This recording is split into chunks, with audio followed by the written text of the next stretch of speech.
বাংলাদেশের 18 কোটি মানুষের স্বপ্নের সংগঠন আমাদের প্রিয় শহীদি কাফেলা বাংলাদেশ ইসলামী ছাত্র শিবিরের আজকের এই ঐতিহাসিক সদস্য সম্মেলনের প্রিয়ভাজন সভাপতি, শহীদি কাফেলার কেন্দ্রীয় সভাপতি ছাত্রনেতা মঞ্জুরুল ইসলাম, আজকের সম্মেলনের সম্মানিত প্রধান অতিথি,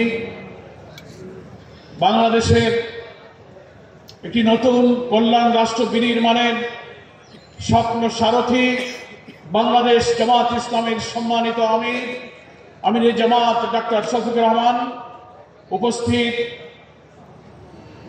বিভিন্ন রাজনৈতিক দলের সম্মানিত জাতীয় নেতৃবৃন্দ, সম্মানিত বিদেশি আমন্ত্রিত অতিথিবৃন্দ, সাংবাদিক বন্ধুগণ, সারা দেশের সকল শাখা থেকে আজকের এই ঐতিহাসিক সম্মেলনে উপস্থিত আমার প্রিয় ডেলিগেট ভাইরা, মহান আল্লাহ তাআলার দরবারে অন্তরের সমস্ত প্রশান্তির সাথে আবারও আল্লাহর কাছে কৃতজ্ঞতা জানাই। দীর্ঘ 15 বছরের কালো যুগ পেরিয়ে এই ঐতিহাসিক সরোয়ার্দী উদ্যানে শিবিরের এই সদস্য সম্মেলনে আমাদেরকে তিনি মিলিত হওয়ার তৌফিক দিয়েছেন। আমরা সেই মহান আল্লাহর কাছে শুকরিয়া জানাই, আলহামদুলিল্লাহ। আজকের এই ঐতিহাসিক সরোয়ার্দী উদ্যানের সম্মেলনে আমরা যখন একত্রিত হয়েছি তখন এই ঐতিহাসিক ময়দানের একটি রক্তাক্ত স্মৃতির কথা আমাদের মনে উঠছে। ইতিহাসের সাথে ইসলামী ছাত্র শিবিরের লক্ষ কোটি তরুণ ছাত্র জনতা পরিচিত। তদানীন্তন পূর্ব পাকিস্তানে এই ময়দানের নাম যখন ছিল রেসকোর্স ময়দান, 1969 সালে 12 আগস্ট ইসলামী শিক্ষা আন্দোলনের প্রথম শহীদ, আমাদের ইসলামী আন্দোলনের অনুপ্রেরণার উৎস শহীদ আব্দুল মালেককে এই রেসকোর্স ময়দানে তদানীন্তন ধর্মনিরপেক্ষবাদী সমাজতন্ত্রীরা লোহার রড দিয়ে পিটিয়ে এখানে তারা আহত করেছিল। আমরা ভুলিনি ওই আওয়ামী লীগের রাজ্জাক তোফায়েল ইনু মেননেরা সেই হত্যাকাণ্ডে জড়িত ছিল। আজকে মালেক ভাইয়ের রক্তের স্মৃতি জড়িত ঐতিহাসিক সরোয়ার্দী উদ্যানে আমরা মিলিত হয়ে সেই শাহাদাতের স্মৃতি আজকে স্মরণ করছি। 15 আগস্ট ঢাকা মেডিকেল কলেজে আহত অবস্থায় দিন আহত থেকে চিকিৎসার সকল চেষ্টার পরেও মহান আল্লাহ তাআলা তার শাহাদাত কবুল করেছিলেন। ইসলামী ছাত্র শিবির সেই শহীদ মালেকের রক্তে রাঙানো সংগঠন আজকে সেই সরোয়ার্দী উদ্যানে আমরা এই ঐতিহাসিক সম্মেলন করছি। আজকে বাংলাদেশের ধর্মনিরপেক্ষবাদী শিবিরকে যারা সমাজতান্ত্রিক কমিউনিস্টরা বারবার আমাদের এখান থেকে মুছে দিতে চেয়েছে, তাদের কাছে বলতে চাই, এই দীর্ঘ ফ্যাসিবাদের কালো যুগে মিথ্যাচার, অপপ্রচার, রক্তদান অপবাদ, চাঁদাবাজির অপবাদ, সন্ত্রাসের অপবাদ দিয়ে তোমরা শিবিরকে থামিয়ে দিতে চেয়েছ। তোমরা হত্যা, সন্ত্রাস, খুন, গুম, রিমান্ড, ক্রসফায়ার, আয়নাগরের চেষ্টা করে রক্তাক্ত পথ মারিয়ে তোমাদের উপেক্ষা করে শিবির আজকে সরোয়ার্দী উদ্যানে প্রমাণ করেছে তোমাদের কোন বাধা শিবিরকে আটকে রাখতে পারে নাই। আমরা বিস্মিত হই যখন শিবিরকে রক্তটা বলে বদনাম করা হয়, অপবাদ দেওয়া হয়। আমার পরিষ্কার মনে আছে, ইতিহাস সাক্ষী, বাংলাদেশে জামাত ইসলামীর 5ম জাতীয় সংসদে আমাদের পার্লামেন্টারি পার্টি লিডার সাবেক মন্ত্রী মাওলানা মুজিবুর নিজামী শিবিরের বিরুদ্ধে অপরাধের ব্যাপারে সংসদে দাঁড়িয়ে তিনি চ্যালেঞ্জ দিয়েছিলেন, শিবিরকে রক কাটার নামে যে বদনাম করা হয়, উনি পার্লামেন্টে দাঁড়িয়ে চ্যালেঞ্জ দিয়েছিলেন শিবির রক কেটেছে। একটা প্রমাণ যদি কেউ দেখাতে পারে, অনেক হত্যাকাণ্ডের পোস্টমর্টেম রিপোর্ট আছে, এখন আজও পর্যন্ত কোনো প্রমাণ দিতে পারেনি। উনি বলেছিলেন যদি কেউ প্রমাণ দিতে পারে যে শিবির রক কেটেছে, যে কোনো পোস্টমর্টেম রিপোর্ট, কোন সংঘর্ষ কখন হয়েছে, আপনারা নিয়ে আসুন। প্রমাণ দিতে পারবেন না, প্রমাণ দিতে পারলে আমি রাজনীতি ছেড়ে দেব। অনেক বছর হয়েছে, 5ম পার্লামেন্ট 93-94 সাল, আজও পর্যন্ত এই মিথ্যাচারের বিরুদ্ধে নিজামী যে চ্যালেঞ্জ দিয়েছিল সেই চ্যালেঞ্জকে গ্রহণ করতে পারেনি। তাহলে ইসলামী ছাত্র শিবিরের এই অপ্রতিরোধ্য মৃত্যু ভয়হীন চেতনার এই অভিযাত্রাকে কেউ রুখে দিতে পারবে না। যারা শিবিরকে, জামাতকে চাঁদাবাজ, ব্যাংক লুট আর রক্ষাটের অপবাদ দেন, তাদের কাছে বলবো, আয়নার সামনে দাঁড়িয়ে নিজের চেহারাটা আপনারা একটু দেখো। এই অপবাদের সাথে জামাত শিবিরের কোনো সম্পর্ক নেই। সংগ্রামী ভাইয়ের আমার, আমরা তাই আজকে বলতে চাই, ইসলামী ছাত্র শিবির বাংলাদেশের লক্ষ কোটি তরুণ ছাত্র সমাজকে চরিত্র, নৈতিকতা, জ্ঞানের শিক্ষায় আলোকিত করে নির্যাতিত, নিপীড়িত, অনাহারী, বুভুক্ষ, অন্নহীন, নিরন্ন মানুষের মুক্তির জন্য সংগ্রাম করছে।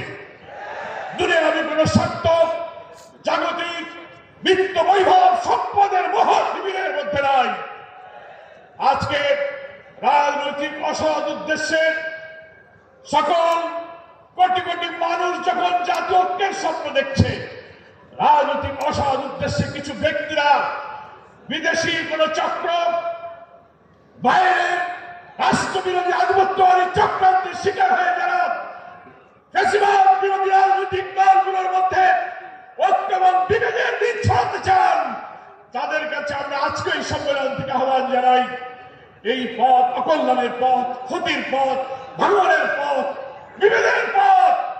জাতীয় ঐক্যের এই আহ্বানে নতুন অন্তর্বর্তীকালীন সরকারের দায়িত্বে একটি নির্বাচিত সরকারের হাতে ক্ষমতা হস্তান্তরের অভিযাত্রাকে যদি কোন চক্রান্ত থামিয়ে দিতে পারে, অন্তর্বর্তীকালীন সরকারকে যদি কেউ ব্যর্থ করে দিতে পারে, মনে রাখবেন জাতির জন্য একটি মহা দুর্যোগ অপেক্ষা করছে।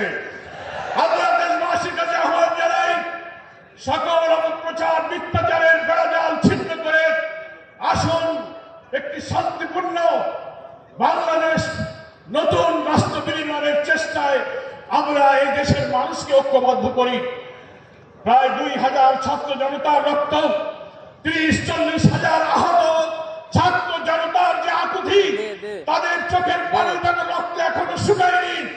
আমরা যদি জুলাইয়ের গণ অভ্যুত্থানের এই চেতনাকে ধারণ করে রাষ্ট্র গঠনে এবার ব্যর্থ হয়ে যাই, এ জাতির মুক্তির আকাঙ্ক্ষা মৃত্যু ঘটবে। ইসলামী ছাত্র শিবির সেই বিপ্লবী কাফেলার নাম।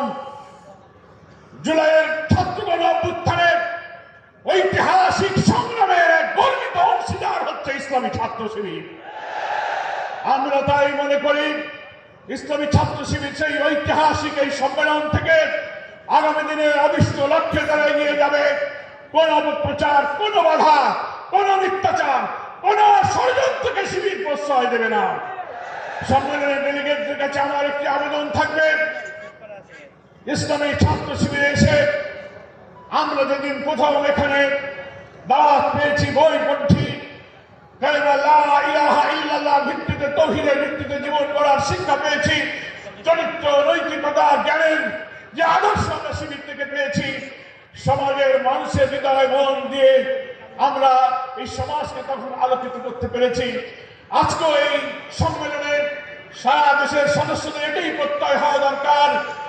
আজকে আমরা যারা ছাত্র আছি, কিছুদিন পরে ছাত্র জীবন শেষ হবে, আমরা কর্মজীবনে, সামাজিক জীবনে, পেশাগত জীবনে, রাষ্ট্রযন্ত্রের যেখানে আমরা যেখানে যাই না কেন, আমাদের মনে রাখতে হবে ইসলামী ছাত্র শিবিরে আমরা যে চরিত্র, যে নৈতিকতা, যে জ্ঞানের অনুশীলন পেয়েছি, রাষ্ট্র, সমাজ, পরিবারের যেখানেই আমরা সেট হই না কেন, আমরা সেই জায়গাকে এই শিবির থেকে আহরিত ঐশী জ্ঞানের উৎস মহান আল্লাহর নাজিলকৃত কোরআনের সেই জ্ঞান, সুন্নাহর সেই চরিত্র এবং আলো দিয়ে আমরা যেন সমাজকে আলোকিত করতে পারি।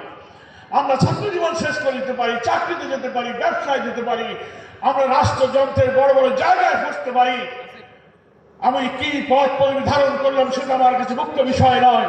মুখ্য বিষয় হবে আমি এখান থেকে যে আদর্শ, যে শিক্ষা, যে জ্ঞান লাভ করেছি, আমার ব্যবহারিক জীবনে, পারিবারিক জীবনে, সাংগঠনিক জীবনে, রাষ্ট্রীয় দায়িত্বে, ব্যবসায়, বাণিজ্যে এবং সমাজের মানুষের কাছে গিয়ে আমৃত্যু যেন এই জ্ঞান, এই আদর্শ, এই চরিত্রকে আমি যেন কাজে লাগাতে পারি, তাহলে এই জাতির মানুষ বুঝবে শিবির হচ্ছে একটি আদর্শ শিক্ষা প্রতিষ্ঠান। কোন অপবাদ এই জাতি মেনে নেয়নি, ভবিষ্যতেও মেনে নেবে না। আমার বক্তব্য দীর্ঘায়িত না করে এই কথা বলে আমি শেষ করতে চাই। ইসলামী ছাত্র শিবির 1977 সালের 6 ফেব্রুয়ারি এই যে শহীদের রক্তে লাগানো রক্ত পিচ্ছির পথ মানে আজকে 24-এ এসে একটা গণ অভ্যুত্থানের পর নতুন ডাইমেনশন, নতুন অভিযাত্রাই শুরু করেছে। এই অভিযাত্রা আর রুখতে পারবে না। একটি নতুন রাষ্ট্র বিনির্মাণে ইসলামী ছাত্র শিবির জুলাই অভ্যুত্থানের মতো গর্বিত অংশীদারের ভূমিকা ইনশাআল্লাহ পালন করবে। শিবির হবে আদর্শ মানুষ, শিবির হবে সমাজ গড়ার আদর্শ কারিগর। আজকের এই সম্মেলনের এটাই হোক প্রত্যয়, এটাই হোক অঙ্গীকার। এই আশাবাদ ব্যক্ত করে আমি আমার বক্তব্য শেষ করছি। আল্লাহ হাফেজ। বাংলাদেশ জিন্দাবাদ। ইসলামী ছাত্র শিবির জিন্দাবাদ।